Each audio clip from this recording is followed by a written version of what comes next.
Oh, okay. You ready? All right. We'd like to welcome everyone to tonight's October 21st Seabrook Board of Education meeting. My name is Jeffrey Benson. I am the Vice President of the board. I will be presiding over the meeting, and tonight we're starting at 6 p.m. The first item on the agenda is the approval of minutes. I will need a motion. There's that, I move to approve the agenda.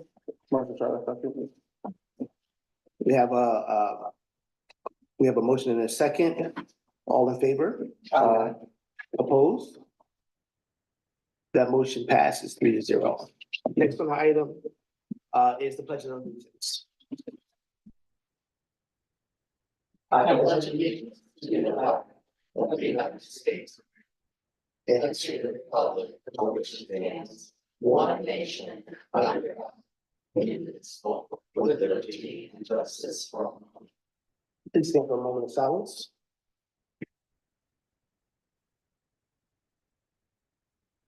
You can be seated. The next item on the agenda is the approval of minutes for September 16th Board of Education meeting. I think all of us were present, so I would like a motion. Marcus, rather make a motion to approve the minutes of the 9/16/2024 board meeting. Second. I have a motion and a second. All in favor, say aye. Opposed? That motion carries 3-0. All right, next item on the agenda is public participation. I do not have any forms, so we'll move on to our next item, which will be superintendent's communication. Thank you. Had the privilege this afternoon of having the first community outreach council meeting. Had invited about 7 people to participate on that council, and 5 were able to come this evening in person, or 6, Mr. Kim? 1, 2, 6. Have another couple of members that I think will be able to join us once we start meeting via Zoom. That will be every other month. You're free to join us. I can also send you those links. The purpose of the council is for me to have an opportunity to share good news or questions or challenges that we're facing with community members that are also parents and employees. Not all of them. Some of them are just community members. Some have kids, some don't. And in the opposite way, also to hear about concerns that might be percolating in the community. I mean, we read things on Facebook or on the website, or occasionally we get a phone call, but just having another mechanism to be able to respond to questions, to have another group of community members that know me and can say when a friend expresses concern or question, that can kind of give that personal reference. So it was a really nice meeting. I will follow up with that group with just some summary of our conversation, some action items, and I'm really looking forward to it. So it was a really nice way to start the week. You'll send us those to Outlook invite. Yes, probably just need to make sure that it's only like 1 or 2 people at a time. Other than that, we also have Dr. Holdick here joining us this evening for a brief presentation. So thank you for coming to Seaford, appreciate it. And after homecoming, I think we're all just kind of getting back into the swing of things. So yeah, now it's the last push till, well, returns week, maybe? Yeah. Election day, returns week, Thanksgiving, right? Okay, but thank you. All right. Next item on the agenda is board communications. Mr. Wright, do you have any communications for us? I do not. You do not? All right. Moving right along, we have our distinguished guest, Dr. Mark Holdick, that would like to, I guess, speak to us.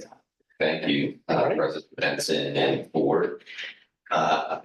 If I'm going to stay sort of casual here, that would change the first name. So Sharon and I, along with other superintendents. Do you want me to move? Yeah. So you- You're not gonna be able to hear you. Okay. We'll just say that. We'll bring the mic to you. Bring it to you, Sharon. Thank you. Well, let me go back. When I became Secretary of Ed, now almost 3 years ago, my team, including my two DAGs, shared with me that it was high time for the Department of Ed to move forward with an RFP for a new statewide student information system. And I delayed, as my predecessor had done, understandably because of COVID, I delayed that decision a year, and then they came back to me and said, it is time that we move forward with the new SIS. And having been a principal, first-year principal in the Delmar School District, when we launched eSchool, I recognized just how challenging and heavy a lift that process can be. And so I put a ton of thought into when and how to appropriately do this. I did think it was prudent and the right thing to do that we make this decision and move prior to the new administration, that it wouldn't be fair for a new administration, being the new governor and their team, to be responsible for launching something of this magnitude. And so it was my idea, I've shared this, with lots of folks. It was my idea to do this in 2 phases, in that we have a pilot, but in order to have a pilot, you have to have brave leaders and school districts that are willing to sort of step out there, if you would, and sort of take one for the team and be the guinea pig that experiences the challenges, so that we can then learn from the mistakes or those challenges, correct them. And so when the mass, everyone else comes on board in phase 2, which will be next school year, we will be that much better off for it and not experience the same kind of pain, if you would, across the entire system. And so in one of our meetings not too long ago, I shared with Sharon. She has really been a leader amongst a couple of other superintendents, but your superintendent has, and team, I'm sure there are some in this meeting and perhaps some in Seabrook who aren't here tonight, who really deserve kudos, and the board, you all deserve to be thanked by the Department of Ed and the entire state, for being willing to be a large district in this phase 1 pilot. I know firsthand how difficult it can be.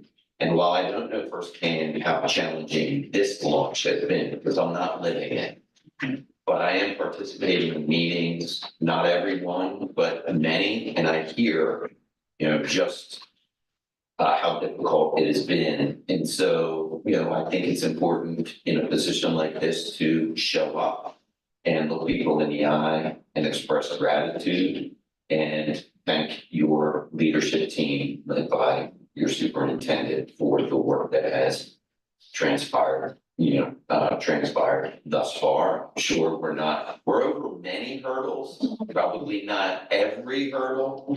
I think it has been, for Sharon and others who didn't experience the eSchool launch, they don't necessarily want to hear this, but that launch compared to this, and it was really quite chaotic for a good full 12 to 18 months across this state. And I think we have avoided that, but at the cost of these piloting districts who are willing to step out. And so I'm just here tonight to really express my gratitude to the Seaford School District and the entire community for being in phase 1. Thank you. Well, we thank you for your continued support of us here at Seaford. Dr. D. Yeah, I think this is what we've explained to the board and the community and the principals, is that we benefit a lot from the larger school districts and their voice, right, collectively, and us being able to do something to kind of pay that back to other school districts that has been, I think, for us, kind of one of the guiding principles. And that we can do something to contribute to kind of that state rollout and to the other districts, because we benefit from their advocacy as well. So, but it's also Patches and Mary have done the big heavy lift. But we're getting there, But thank you for coming tonight and saying that. It means a lot to all of us. Absolutely. Thank you. Yeah. If I can say one thing, I wanted to go back a little bit, I guess, in board communications, since you're here. I think we all agreed that the Teacher of the Year banquet was really, really nice. And it seemed to went by quicker this year than in previous years. So I don't know what you guys did to condense it or whatever, but really enjoyed it. And we appreciate everything you guys do to honor our teachers. Thank you, Dr. Benson. And for those who've been around for a while, you heard me say this that night. I think it was my 18th when I actually counted 18 Teacher of the Year ceremony. Wow. When I go back to the early years, when they were held at the casino. Right. You, Dr. Savage, they would, push 3.5 hours. And the department has done a lot to, sort of improve the agenda and keep things more focused on the 20 Teachers of the Year, which is really, at the end of the day, and I think our governor knows that, I certainly know it, and others, preparing for the event, that people aren't there to hear us, right? They're there to recognize, their teachers. And so thank you for that feedback. I'll let Allison Day know. Yeah. But you didn't pick Mr. Brent Evans, so. Sorry about that. I have nothing to do with it. I sort of approve it. I did ask one time, when I was first took this position and Allison brought the name to me and said, you have to make, a decision or whatever. And I said, considering everything you've been through, do I really have a choice here? No secretary has ever said, no, I picked him. I go to that Seaford board meeting, and so reconsider. But yeah, thank you. It's a wonderful night, and the venue really provides, I think, it's large, but also not so large that it's not personal. And it's just when you walk in and everyone is reconnecting, really is a special evening. So thanks for the feedback. I'll make sure our team knows that, because they're the ones who really roll their sleeves up and do the hard work behind the scenes. That's it. All right. Well, as we tell. Oh, a picture, yeah. Picture. Which way you wanted to do it? Where? There's perfect. Come on. Everybody. Yes. Everybody Oh. I know.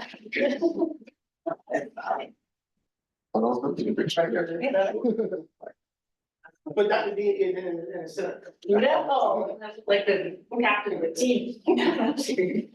All right, ready? Just the question. No, you're fine. There we go. Okay, that is better. 1, 2, 3, one more. 1, 2, 3. Thanks, everyone. You're not obligated to stay. You can, Yeah. We are gonna do an amazing presentation about our smarter balance scores, so. That's next, right? Yeah, that's nice. Yeah, I'll hang out for that. No pressure. Hold on, let me get my notepad.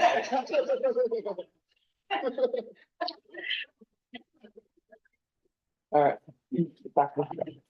All right, Dr. Jeanette, you're up. All right, so this is gonna be about our accountability and the Delaware School Success Framework, which is a statewide system for measuring how schools perform. And it looks different in different grade levels. Cam, can you go to the next? Yep. So in the elementary and middle schools, it's academic achievement, school quality and student success, academic progress, and English language proficiency. And then in the high school, academic achievement, graduation rate, school quality and student success, and English language proficiency. So those are the categories that our schools are measured on. These are the grades that our students are assessed. So you can see the top line is English language arts. You can see where those grade levels are assessed. There's also growth measures. So there's proficiency measures and then there's growth measures. So after third grade, students can also get a score for growth that measures into the school's accountability. Graduation rates, English learner progress is, students are screened in kindergarten and then they get a growth target for each year up through 12th grade or unless they exit out of the program. On track attendance, science and social studies, career and college readiness, and on track in ninth grade. So those are all the measures that our schools are evaluated on. So where is Seaford? So on the far left is all students, that's grades 3 through 8 on Smarter Balance. Seaford was at 44%, the state was at 40%. Third grade, we were at 55%. So you can kind of see we're maintaining really high scores in the elementary schools.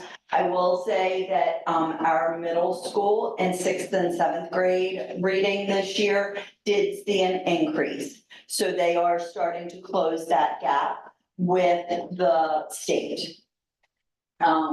We had a little bit of a drop in 8th grade. Quite frankly, we had a lot of transition with teachers last year in 8th grade. So we were really seeing promising growth in 6th and 7th.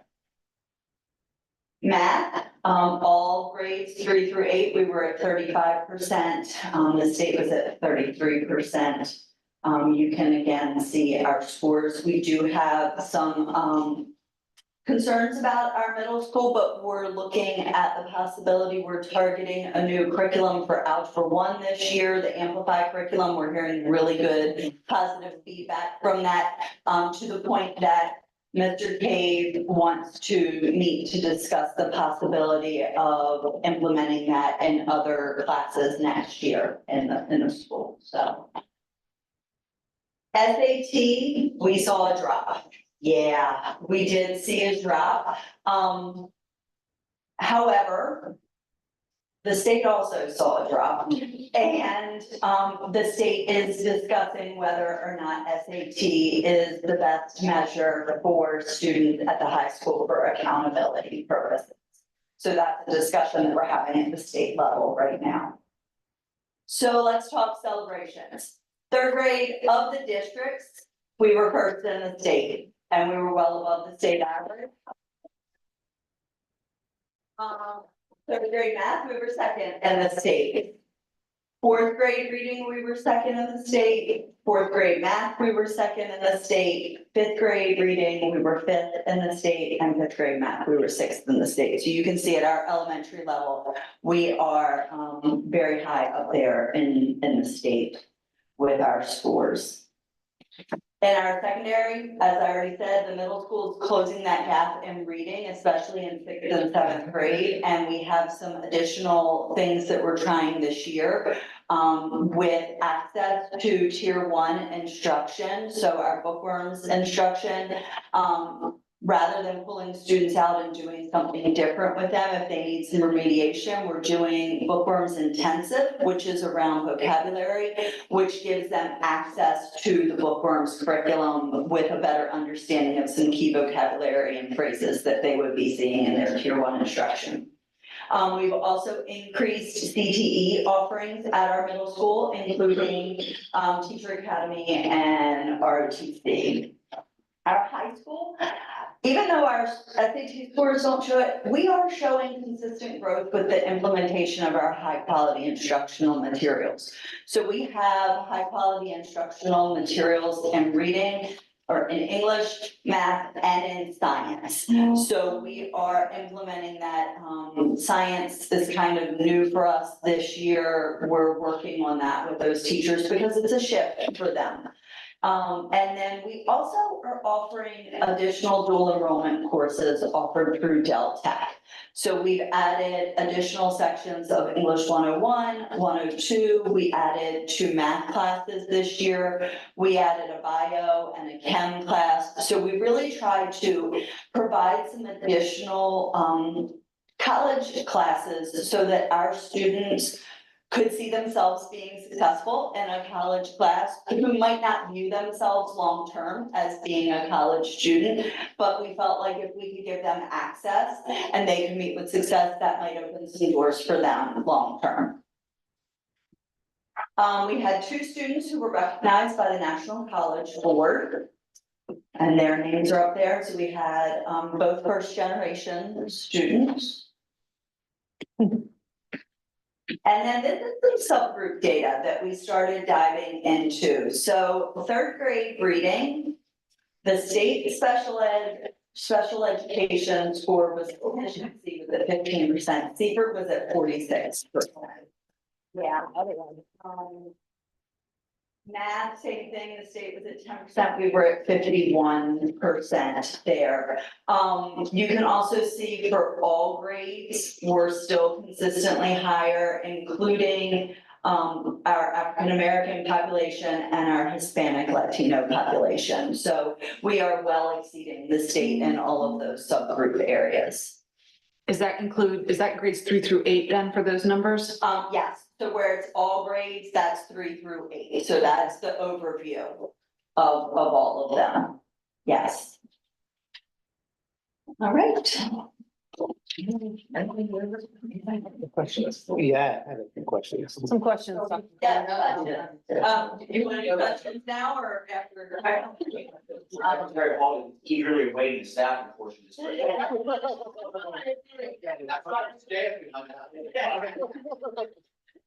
a couple quick questions for me, and I know I asked you this before, the alignment with the HQIM and the test. Are we seeing growth? With Smarter Balance? So yes, what we have started this year, we realigned our testing schedule for the year. So whereas in the past, we had district-based interims, and then we also had teachers were doing either the FIABs or the IABs on their own. We collapsed that, so now our DBIs in grades 3 through 8 are the IABs. Okay. So we're getting them on the platform. We're having them practice with their accommodations. So if they have text to speech, they're having that right on the platform there so that they're more familiar. We decided to collapse that. We didn't want to over test our students. And my last question is, with reading especially, and everyone in education knows, in those early grades, they're learning to read, and then you see that flip. Yes, you do. What are we doing to address that change from learning to read to reading to learn when you start with 6th grade? So with 6th grade, they're still doing the bookworms. Mr. Cave has been implementing some of the bookworm strategies in other content areas. So other classes are talking about sturdy sentences. They're talking about the parts of speech and applying that to their content areas. We also have a professional development plan this year for our 6th through 12th grades of our secondary science, social studies, and CTE teachers to receive additional professional learning about multilingual learners in their classrooms, because we heard from them, they were getting a lot more ML students, and they weren't sure what to do and how to make sure, and everyone wants their students to be successful. So we're providing some professional learning for them, and that's ongoing throughout the year. So it's sessions that the consultant that we're using is she's from DO, she works with DOE, so she's, they recommended, is the word I was looking for there. And so she's coming and working with them in PLCs, and it's ongoing. Okay. So, and mostly it's good strategies that apply to everyone. Okay. So we're hoping to improve tier 1 instruction throughout. Thank you. And because what is our percentage of MLL students in our secondary? So in all, across the district, we're up to about 38%. Yeah, but there's been a lot more newcomers this year, so we're piloting a newcomer curriculum at the high school. For students to learn English in our high school.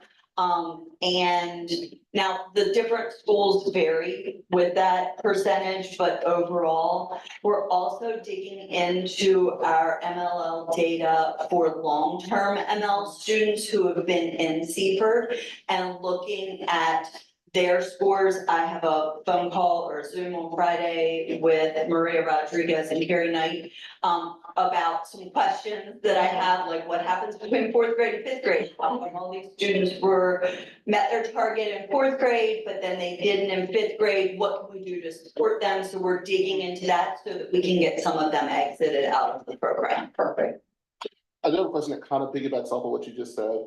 I do think I asked last year, and I know that we didn't have the capability, so I'm gonna ask again, because of some present company.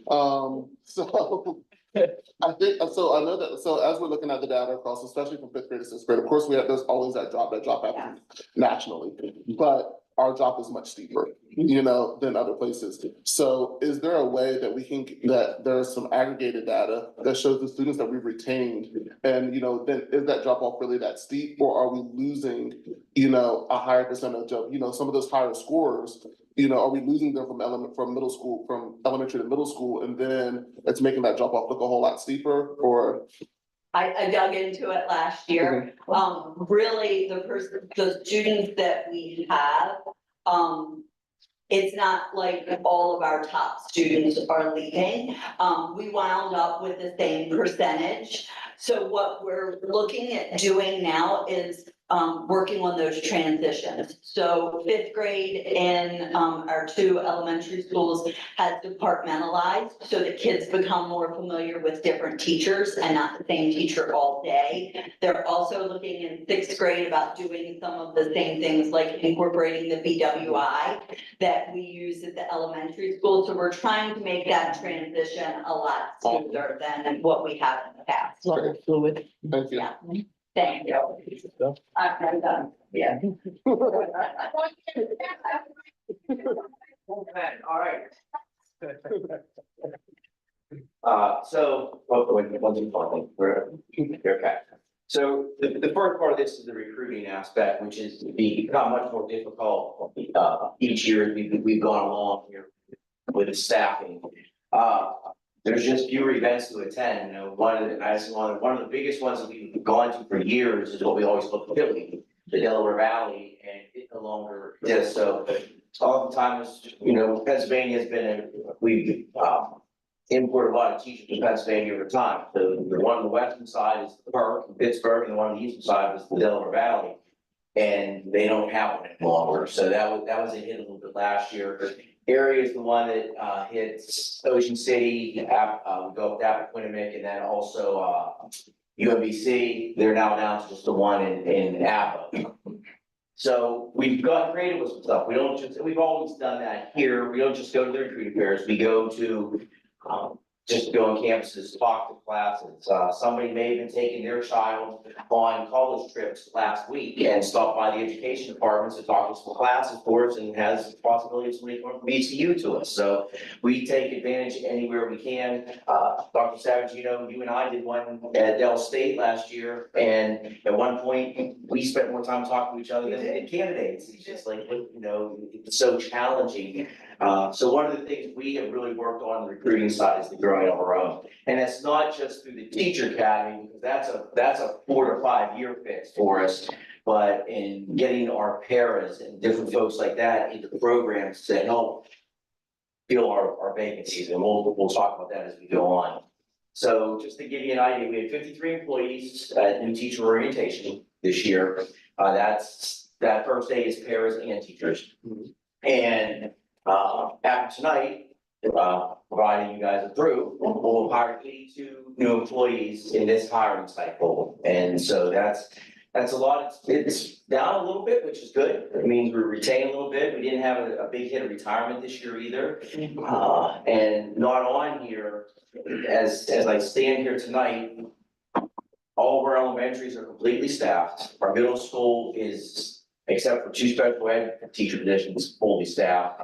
our high school, we're still working on, but where we are now versus last year, we're in a much better position. And, I attribute that a lot to the great work that our principals are doing, the work that I think we have done outside of the mentoring program with what we do with the nest. Now we're kind of incorporating that into the new CIP program.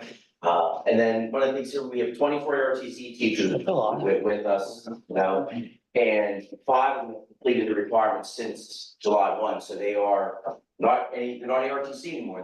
They're teachers. So we keep going along that, and it used to be ARTC called us and would say, hey, I got a candidate, can you help me? And now it's, hey, do you have any candidates for me? Or it's, hey, I talked to this person, we're gonna get you connected. And we're working on that with a math at the high school right now. And also working on it with a possible special ed at the middle school. So it's that constant work on that end. Some partnerships, we do have the RTC with U of D, WillU, and Dell State. Just talking about our residencies, in the 22-23 school year, we had 5 residents, 4 of them are Blue Jays. Last year, we had 3, 2 of them are Blue Jays, and we have 1 for each program. This year, one was already a Blue Jay who is a pair who's staying, and one actually subbed for us at 1.2. So already looking ahead, we've got 5 to 6 who want to be here next year. We have a little long this year, but we have that want to come here, and 3 of which are bilingual, which really excites me to help work on that immersion pipeline. 2 of them are which are secret graduates want to come in. So it comes back to that grow your own. We're continuing to work with, other universities, like I said, participating in different events. And I put that last line there, Maryland is so close. I can be to Reliance, 10 minutes from here, and put a chance so far away because, I was kind of Salisbury and UME, close, and we recruit there, but they can't student teach with us. And then they have a lot of folks in Maryland take that Maryland Promise Scholarship, which means they have to stay in Maryland and work. So even though it's like, oh, you can get from there, it's tough. And as we've discussed before, getting to import all these teachers from different states before, because Delaware doesn't produce enough to cover the state, those folks now get to stay home. Like, however you want to look at it, this was 25 years ago now. I wouldn't be standing here right now because I never left home if I didn't have to, now I am home. But that's where that has changed over the course of time. So we're working on some things, this fall, the fall's always a little different, but we have a virtual in Kutztown. Kutztown's been good to us. Been a little more challenging when it's virtual, but we've done well. Actually, we was talking to Dr. D today, there's one in Old Dominion that we're going down to, which I think a little bit more of, some urban area down there, and it's not just Rhode either, some other schools coming to it, so. Trying to work there and work in partnerships as we can, and, our former superintendent, Dr. Winkles, was up at Bloomsburg on Friday. We sit that one out because we had homecoming, and we got there, and the gentleman, Courtney, he asked, hey, oh, Delaware, Cam from Seaford, and they said, yeah, we beat him up and threw him in his trunk in the parking lot. He talked for about 5 minutes about the great partnership we have and the Bloomsburg record we brought down here. So all that kind of works, together on that. I do want to talk about what we've done with residency. This year, we kind of changed our model. So if you're going to be a resident with us, we hire you as a paraprofessional. Okay, so last year, the previous year, they just got a stipend of 25,000 spread out over the year, and that was all. So now by hiring them as a para, 1, we get the benefits, but luckily a lot of them decline, which saves us money because they're still on their parents. Right. They also get a year of service in the state pension system. And then also what we're doing is, because we're investing with our units to hire them, we're using the grant to pay for their 4th year at their residency. We're paying for their tuition, and then we're also paying for them to take their performance assessment. And so, one time, that's all they're gonna need, one time. And so that's the new model, and I know when I hear from our folks at Del Tech and especially Del Tech, like, when I come in and talk to them and I tell them everything that we're offering, they get a lot of questions, and then like, oh, can I want to try something, I want to do this, because it is, Dr. Connie said oftentimes it's the best offer out there. we can get, but it's hard to compete with, an Indian River who has kids in the program who just want to go back home. We get that, we understand that, so, but we're doing all right there, but that's a little bit of kind of where we are in our staffing and the continued, work at getting fully staffing. Mr. Zulton, this, Dr. Evans, you can probably, agree with this. He says he don't know in his time here the high school's ever been fully staffed. Few and far between. So as I said, if we ever get there fully staffed, you might be looking for a new assistant superintendent. I might just drop the mic and leave. We're just gonna have a party. Leave it behind him, but kind of where we are. So I don't know if you have any questions or not. You know, my question I've been asking you since I got on board. Bloomsburg has now great partnerships. We had a great partnership with Salisbury. What are we doing to actively build working partnerships with the 6, 7, 8 HBCUs that are within a driving? So I work with them, some, I have better relationships with some than others, I'll be honest with you, the ones in Maryland are, it's tough. It's tough because they don't have the numbers either, and those, they have that Maryland side, that promise piece is tough. Virginia, we've been working with some schools there as well. Trying to get some folks to come north can be a challenge.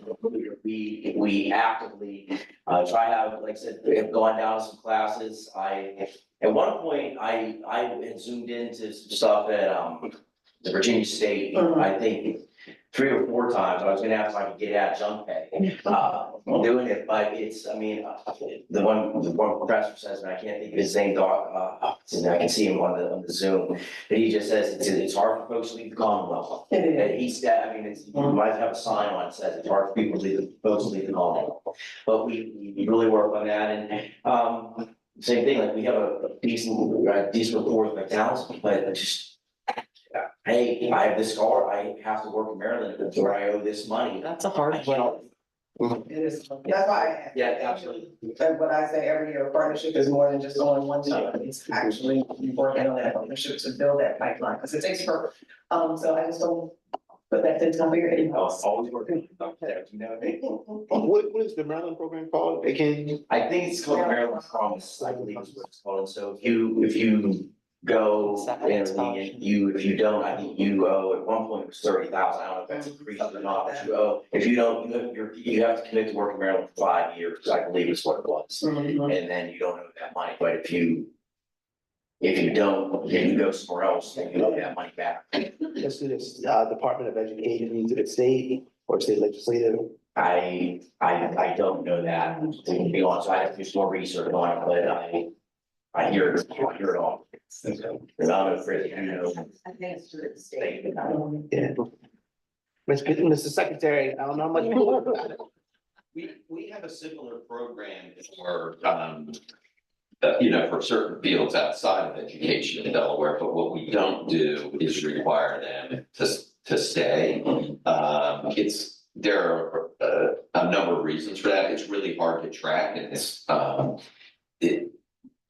I'm intrigued by it. I would like to see us sort of investigate this model, even though we're, a pretty small state. I think there are some things that we can do. Obviously, in Delaware, we are incentivizing our students, graduates, to go into education. It's a bit of a mindset. Do you want to hold them, sort of here? Because things happen, right? A kid could go to, Delaware, Wilmington University, if we're investing in those kids, and they meet what could become their significant other, and now they're held here. There's a lot to sort of consider, but it is an intriguing model. And we do a little bit like with residency, you're committed to Delaware with residency. Right. Take that residency money for a 3-year time period. That's right. And to Dr. Smith, when we talked about, we started the teacher academy at the middle school. And one of the things we're doing with that is we're targeting African-American boys to that pathway, because obviously, that's what we need more and more of in our profession. And if we can bring some, our teacher here is a perfect example. Perfect. And that's what we're trying to do. So when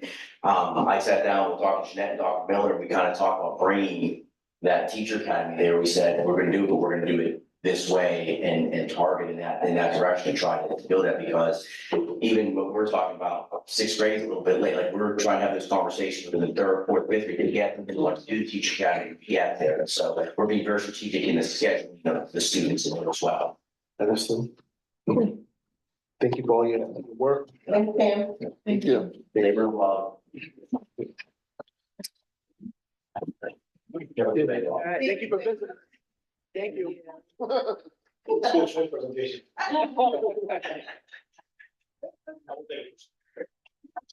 We did.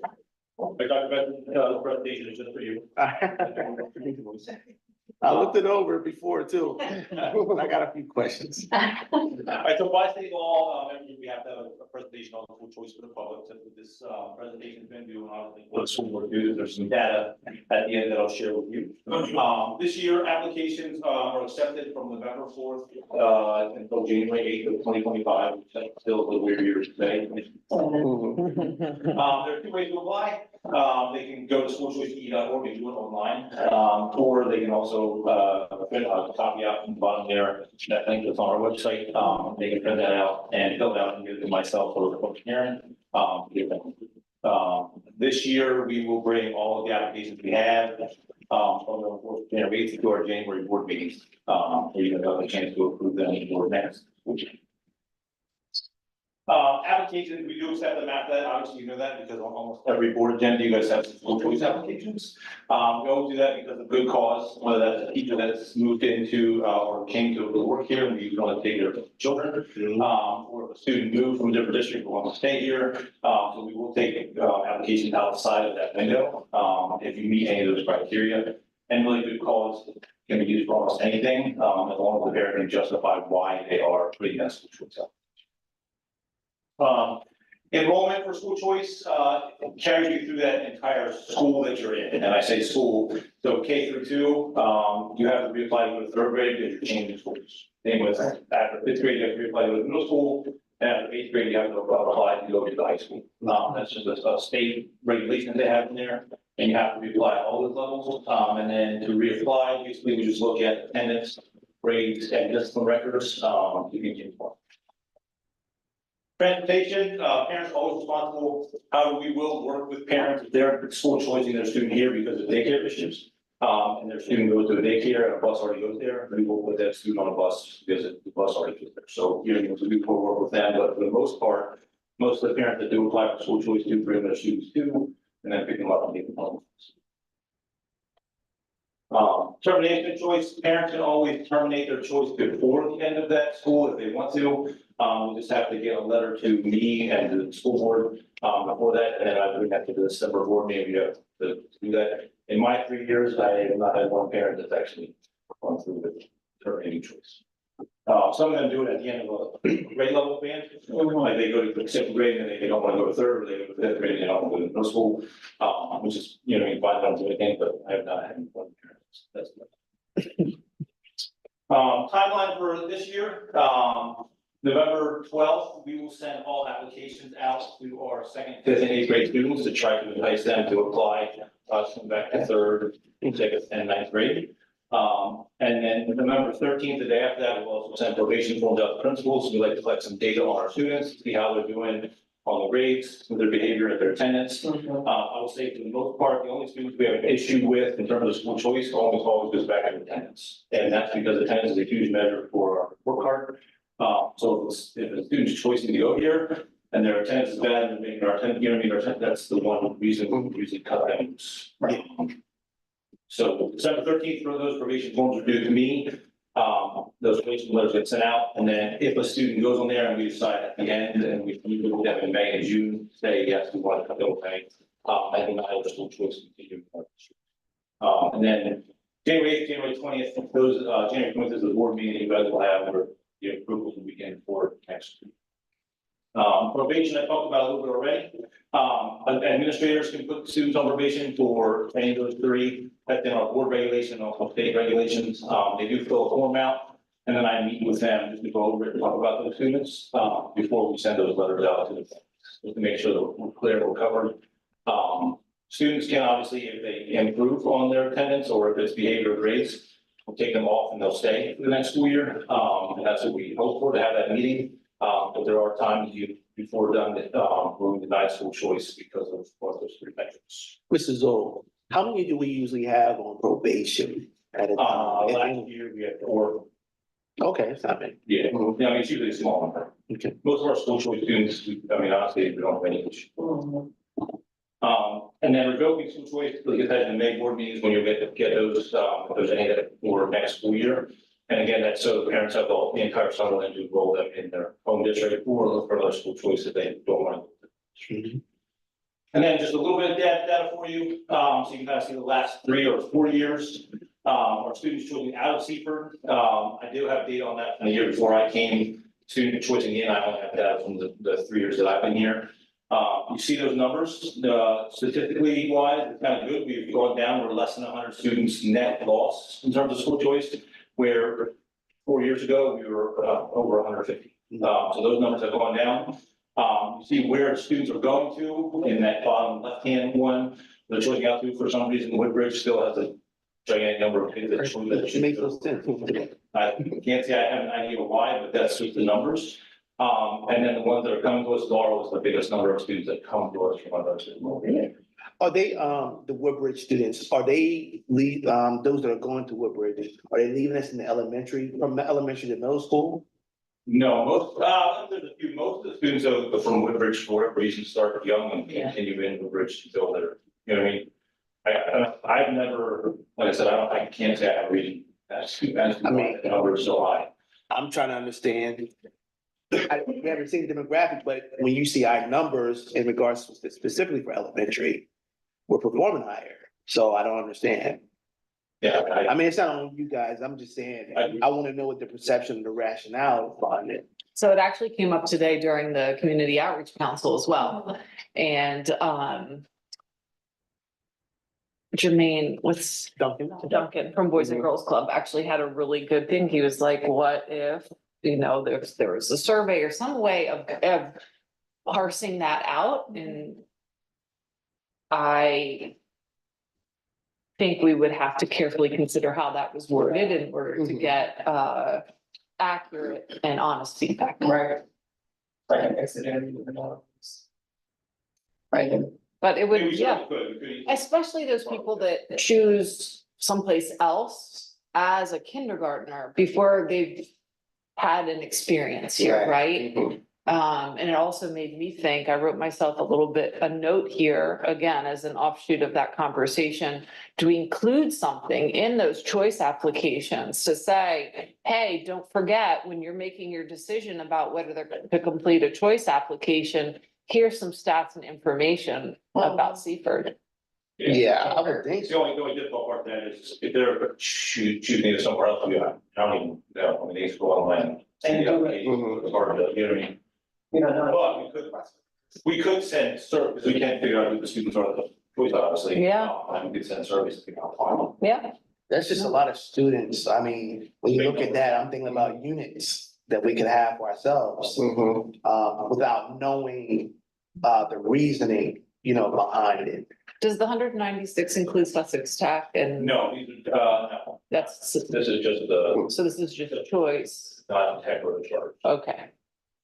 yes. It's that area like a certain, like the north side of Seaford, is it all over Seaford? It's a lot of unpack in that one. Cause I can get to Bridgeville faster than I can get Yeah. here. So that might be part of it, you know what I mean? So that would be interesting. Parents' work location, Right. all sorts of It'd be different very things. interesting to dig into this thing. I mean, you look at a net loss, it's all basically Woodbridge is with it. Yeah, yeah. All right. Thank you. Thank you, Mr. Sullivan. Any other questions? That was just my biggest thing, you know, when you look at it, everything else lines up outside of the Woodbridge piece. Yeah. And we have the same demographic, you have, I mean, pretty much everything. And better test scores. Yeah. You know. Sorry, the friction. That That is that. That is that. The facts on the facts. All right, moving right along, our next item on the agenda is 6.6. IKF-R graduation requirements, regulations. And Mr. Cameron, you have the floor. Yes, sir. So IKF, we had the first reading at the September meeting, we'll have the second reading of IKF, the policy. So usually we bring a second reading, we're bringing the regulation to you as well. And so obviously this needs some cleanup as we talked about, probably with the policy, but in the regulation talk, the original policy talked about, well, with the class of 2016, well, we're getting pretty far removed from the class of 2016, so we just basically put, this is what the regulation is. They had to put that in there because when we went to the 24 change, some students are not gonna be able to get to 24 and everything, so they had to put this in. So basically, we put into place what we have, and then the language underneath where you get 1 through 5 is straight out of what the high school uses in their handbook, what they give to parents, what they give to students when they come in, so they understand what they have to do in order to graduate. And there's a chart on it for the campus now too. oh, excellent. Great news. And then we went into, so then kind of also talk about some options for credit towards graduation. A lot of that stuff we stayed in there, were number 6 in there was distance learning, and obviously some of that changed with COVID and some stuff that has come in. In the attendance piece, we're adding the hours for kindergarten through 11th, and then seniors. So it talks about the 1060 to 1032. And then in the special education section, we added guardians next to parents, just like we do for a lot of our policies to make sure it's up to speed. And then we had to address that students are eligible for age 22, so not just 21.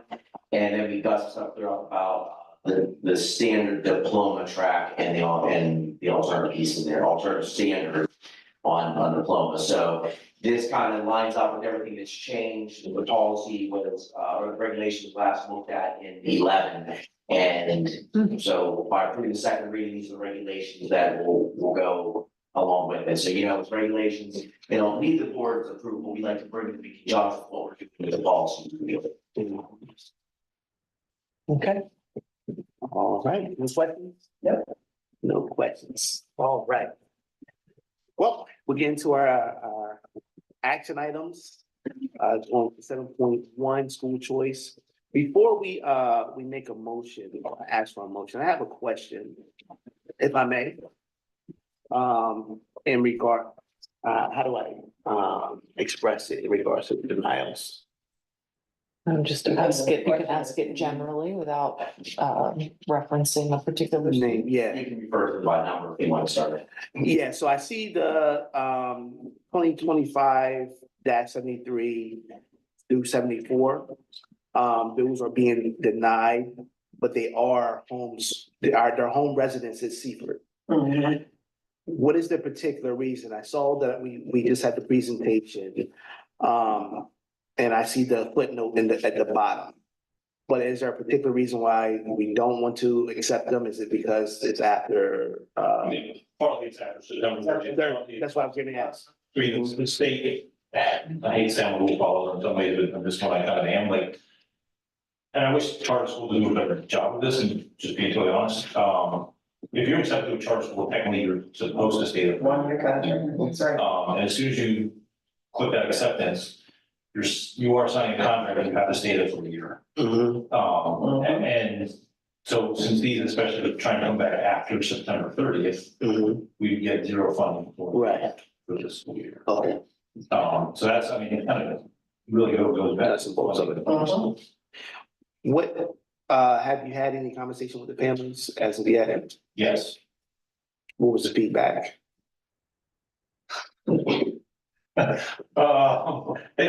Honestly. Feedback regarding The denial. the denial, not Oh, regarding. we haven't talked about it, not yet. Right. Yeah. In terms of why they want to come back, it's just they were not happy with. Oh, yeah, I'm familiar, yeah. I mean, there's a few things that's going on in the midst of that, but I was just wondering because they were home. Tomorrow we'll let them know they I mean, and it is a recommendation regarding, approval or not, so as a board, you are certainly entitled to do something different. This is the thing, I don't wanna set precedent of if they come in after and then we're constantly saying, yeah, come back, come back. And I understand what you're saying. I figured that was the issue. It was after the September 30th. The other thing was I was just looking at, them being from Seaford. The other question I was gonna have is, what type of student are they or were they? Were they problematic students for us? Can't really. Would deny choice up for that? Okay, understood. I mean, part of it, listen, I'm being totally honest, is the precedence piece with, I mean, right now, elementary wise, middle school wise, I mean, the numbers are pretty good. Yeah. And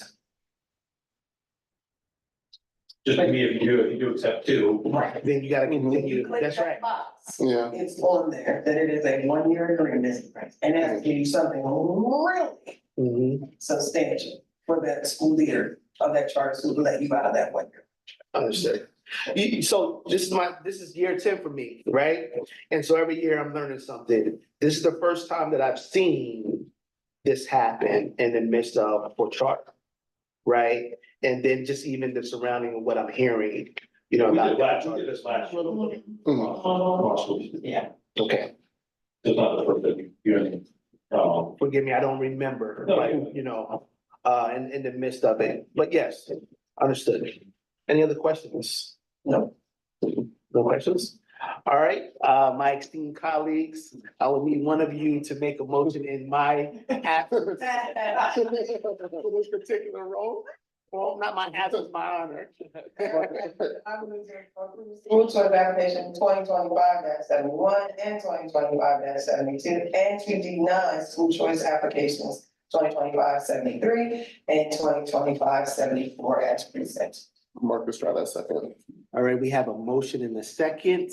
All in favor, say aye. Opposed? That is approved. The item is approved, 3-0. 702, field trips. All right. One second. So we have 3 field trips. One of the high school, our NJROTC students, November 6th at the US Naval Academy from 8 a.m. to 4 p.m. in Annapolis. Students will tour the Naval Yard and learn about a day in the life of a midshipman. The second is the middle school 8th grade students, June 4th, 2025, to Jolly Rogers at 8:30 a.m. to 4:30 p.m. Oh, that's Ocean City, okay. Students will attend their end of the year reward trip for good behavior. That's cool. And then Fred Douglass, 3rd grade students, November 25th, the Capitol Building and Smithsonian Museum from 8:15 to 7 p.m. in Washington, D.C. I will need a motion to approve this. Marcus, try to move to approve the field trip agenda as presented. Second. We have a motion in a second. All in favor? Opposed? That motion passes 3-0. Facilities request. We have 2. The first event is being, I guess, put on by the Hispanic community. The requester is Our Lady of Lords, and the rental date is December 14th. Setup time will be 8 a.m. And I guess I don't see where it's going to end. But it's approximately 600 people supposed to be in attendance. It's for a praise and worship service. The second event is the Marva Dance Vault Studio. Requester Lindsay Forno for June 20th and 21st, 2025. Event setup time is scheduled for 1:30 p.m. to 8:30 p.m. on the 20th and 11 a.m. to 5 p.m. on the 21st, with about approximately 200 people in attendance. I would need a motion. Chair Savage, I move to approve facilities request as presented. Marcus, try that second. We have a motion and a second. All in favor, say aye. Opposed? That motion passes 3-0. All right. 7.04. The recommended action is to approve the first reading of IKFB graduation exercise policy as presented. Chair Savage, I move to approve first reading, IKFB graduation exercise as presented. Marcus Strata, second. We have a motion and a second. All in favor, say aye. Opposed? That motion carries 3-0. Next action item. The recommended action is to approve second reading of IKF graduation policy as presented. Marcus Strata, move to approve the second reading of IKF graduation policy as presented. Second. We have a motion and a second. All in favor, say aye. Opposed? That carries 3-0. 7:06. Oh, yeah. The recommended, we need to go over this. Did we want to review it? We can review the constable salary. Okay. Mr. Patches? Salary schedule? We are actually modifying it slightly. You'll notice that there is a lead constable's position, inserted. What you need to be aware of is that what this is, the calculation of is giving the prior stipend for leave and also turning it into another month position. Although we don't have anyone currently, we don't have an open, vacancy. We wanted to basically put this out there so that should we, with the expansion of our constable team, should we decide to do this at a later time, that it'll be already at least to that point. But we just kind of wanted to go ahead and have it out there so that if we did decide to move forward, that we would be able to advertise the known salary and what it would look like for a number of years. And what would the league look like? Would we have all of the schools covered and then an additional one, or would it be someone from one of those schools that will be the head? Well, I'm gonna let some of my peers chime in, but what I will tell you is this, well, that's one of the discussions we had, because when people first started talking about lead constable, they kind of started looking at it, well, what does other districts do? And what we really wanted to do is figure out what works best in Seaford. Some districts are a lot larger than we are, so the need to have someone maybe to cover different areas where, like in Seaford, I don't mean size, number of supervisors, just Seaford being a smaller geographical location. The idea was, I think initially, that if we were to implement this, that would be another duty assigned, so you'd be over the top of somebody that was already here. Again, a lot of people, when they look at that, they say, well, this is how other districts do it, but we wanted to figure out really what worked best for Seaford as a whole. So I don't know if you gentlemen would like to chime in. Presently, as it would be configured, we look at one of our present constables, a student lead constable will still doing what they do and then have some additional duties. Whether it's the organizing, yeah, kind of like almost like a department chair type of position. Yeah, and then, so they would continue their duties and have this addition, and we looked at 11-month to help with some summer school. Stuff like that would be how we would do, because for the 11 months, additional 19 days, it doesn't mean you just work as, Ms. Brett will tell you, it doesn't mean you just work July or August, something like that. We kind of are strategic about using those 19 days. Like counselors. Okay. Any questions? No. All right.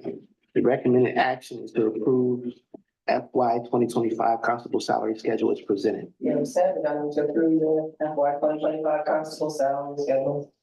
Marcus Strata, second. We have motion, we have a motion in a second. All in favor, say aye. Opposed? That motion carries 3-0. All right. Operating unit expenses, as of month end, we were at about 25% of the fiscal year with a total of 28.02% obligated. That's the combination of basically our encumbered and our expended numbers. You are going to see that several call centers are trending pretty high. But there has been personal conversations with the call centers to make sure they understand that, where they are, considering that we're only at 25% of the fiscal year. Okay. We are, currently sitting at just under 1 million. You can see the $878,000 there. That's encumbered, and we are at 2.8 million expended. So we're tracking overall, like you see here, the 28% and a 25% year, so we're not doing that. All right. Tax collection. We had a big month last month, if you think. Got an even bigger one coming next month, so be prepared for that, which is a good thing. The collection was at 1.6 million with about 43K in legal collection. Please note again, the change that we discussed prior, and how we were kind of bringing this in again, and that we're not showing the prior year because we were trying not to confuse the two. So, you'll see again, 28%. I can't remember the number right off, but we're at like 4 or 5 million that I think come in this month. So you'll see that next month, and next month. So just kind of pre-greasing this kids there a little bit, please. It's gonna be a big month, so be a good month. Set asides are holding back to the 2.95, and again, at final budget approval in about January timeframe. We'll do the give back with the state, and we'll also come back to you with a formal recommendation on some of the other categories. But again, this is still old constant. Next one. And last but not least is monthly revenue. Again, we had talked about how we were generating this, but overall, I think you'll notice that overall receipts now are at 45. I don't know if you can blow that up some, at roughly 45 million of the 60-some million. We've got only the ones in red now, or the only the ones that we had not anticipated. Still looking at some things there. I may go are okay with it, instead of doing anticipated, I might actually put something like I don't want to say positive or negative, but I kind of want to look at some around anticipated receipts and how we actually show that, so that it's maybe like a favorable versus an unfavorable, kind of where we're sitting. So that if it's favorable, it's positive, and if it's unfavorable, that way we can do away with the red, and you'll still know that it's a favorable amount, and only I'll show the red if it's going in the unfavorable. Opposite. That makes sense. But again, I'm still trying to figure out what's works best for both me and y'all, so if y'all are open to that, I may kind of look to move that. Anything that makes it more simple. Yeah, that's what I'm trying to make it simple. When I was looking at this, I'm still like, I just don't like the way it presents to you, so I just kind of wanted to change that, but I was trying to figure out how. We are in the time frame where, I think it's tomorrow, no, it's Wednesday, we've got a meeting scheduled, and we're going to be working on our tuition payments to other districts. Okay. So as part of that, next month, we'll show the outgoing funds potentially. We're just starting that process. And so this will be training for several of us to make sure we're going through the process. We anticipate that it'll be done by the end of October, but if it's not, it'll definitely be in the November timeframe. So I just want you to be aware of that upcoming information that will be presented to you as well. But again, that will show as we talked about in the past, as a loss of revenue, not as an expense. Right. But any questions there? No. I know that still new on the job, you're doing an excellent job with it. The question I had is, do you foresee us, we're in a good position financially now, but in the next 4 to 5 years, needing any referendums or anything coming down the pipe? Sharon and I both said, we hope that in our tenure, that we won't have to go. But yeah. I didn't, it's always a joke. Always a joke, but Cam's gonna be a little longer around. Not because we're leaving you, just because of, time to my first grade. I have my. So, We're ready. I don't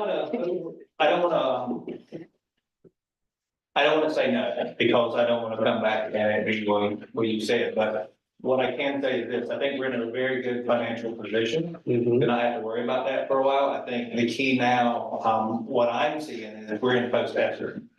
So I don't know what gotchas will come up that we've not anticipated, because I feel like we've done a really good job of building the ground.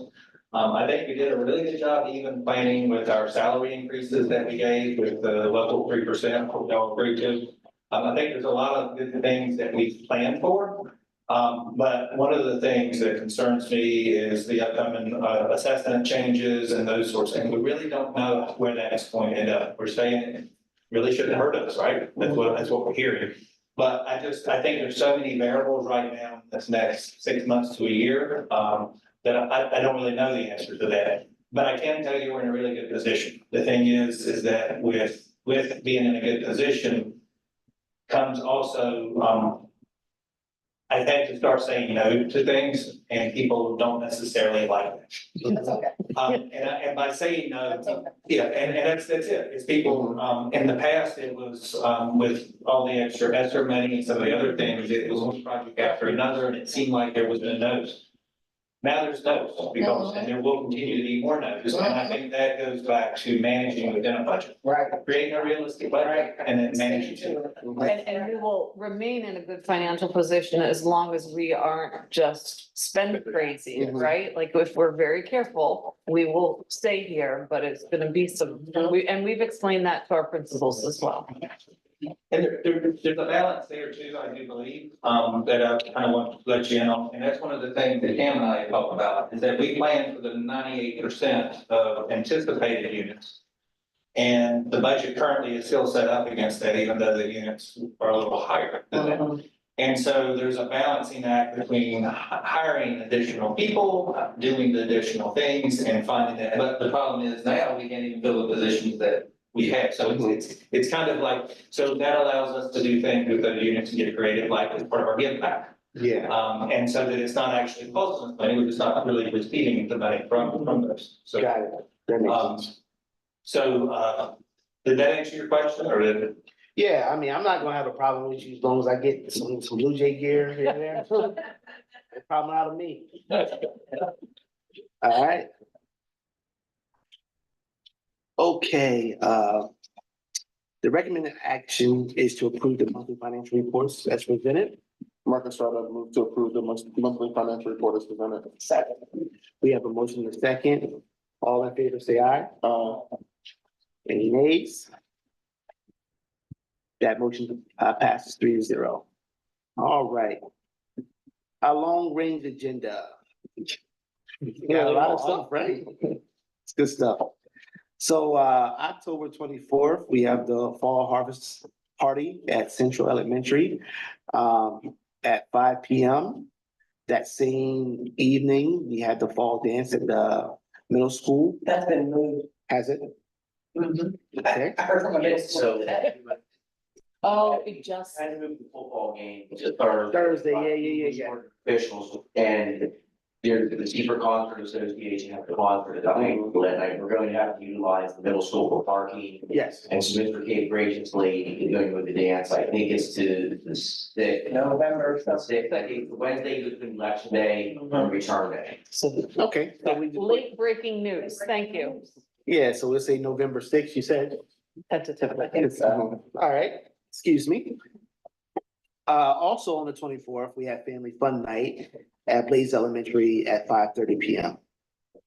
October 25th, schools will be closed for students. We have professional development for our staff. October 29th, we have skate night at Laurel Skate World, Central Elementary sponsored at 6 p.m. I like to note, I've never been able to skate. Ever. I cannot skate for You should nothing. go that night. I, That's the that's little- definitely not gonna happen. So the kids that have their phones out on me.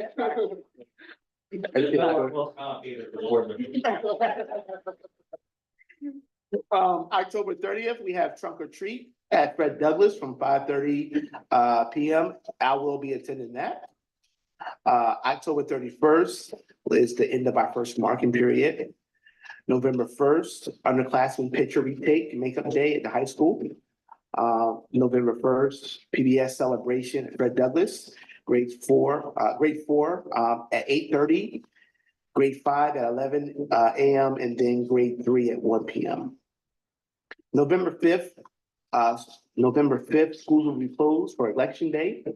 On the 7th, schools will be closed as well. We have professional development in the AM and return day in the PM.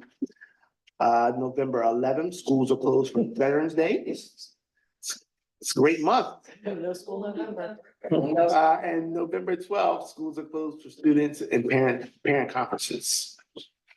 All right. Anything else to add in regards to long range agenda? Well, there's the rest of November, but you don't have to read through all of them. Okay. What's that? Oh, shoot, I didn't even see that. I can't. So it goes on, this is like the whole thing. My It's goodness. okay. Yeah, it's all right. We got it. We're. Please check All right. the website. Before we go into executive session, I would like to extend my appreciation for all of the staff. You included Ms. Karen as well as my fellow board members. You guys are kicking butt out here and working really hard for our teachers, our students, and the community as a whole. And I'm hearing great positive feedback from the community, from the things that we're doing. So I do appreciate each and every one of you. I know we don't say it enough, but we do appreciate your efforts in the midst of it. Okay.